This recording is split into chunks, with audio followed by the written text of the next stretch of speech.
আজ আমরা চলে এসেছি কাশীবোস লেনে। তোমরা দেখতেই পাচ্ছ এখানে কিন্তু অনেক ঐতিহাসিক অজানা তথ্য এবং ঐতিহাসিক অজানা চিত্রকে তুলে ধরা হয়েছে। তোমরা দেখতেই পাচ্ছ রাজা রামমোহন রায়কে আর্টিফিশিয়ালভাবে কিন্তু তৈরি করা হয়েছে। এবং তোমরা জানো যে আগেকার দিনে যে সতীদাহ প্রথা হতো, সেখানে স্বামী মারা যাবার পর স্ত্রীকে যে জীবন্ত আগুনে জ্বালিয়ে দেওয়া হতো, সেটাও কিন্তু এখানে তুলে ধরা হয়েছে। এবং বাল্যবিবাহকেও কিন্তু এখানে তুলে ধরা হয়েছে।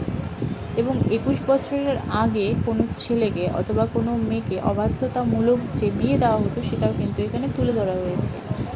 এবং অনেক কিছু বন্ধ করে দেওয়া হয়েছে, সেটাও কিন্তু এখানে তুলে ধরা হয়েছে।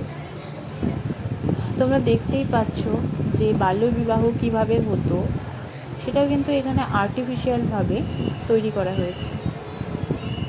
তোমরা দেখতেই পাচ্ছ মণ্ডপের ভেতরটা কত কারুকার্য করে সাজানো হয়েছে। তবে এখানে কিন্তু ঐতিহাসিক খুব সুন্দর একটি কনসেপ্ট তুলে ধরা হয়েছে। এবং এখানে কিন্তু প্রচণ্ড ভিড়, দাঁড়াতে দিচ্ছে না, তবুও তোমাদেরকে দেখানোর জন্য ভিডিওটা করা হলো।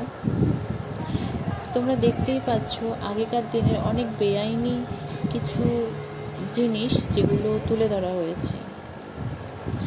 তোমরা দেখতেই পাচ্ছ প্রতিমাটিকে খুব সুন্দর এবং সব কিছু মিলে ওভারঅল জাস্ট ওয়াও।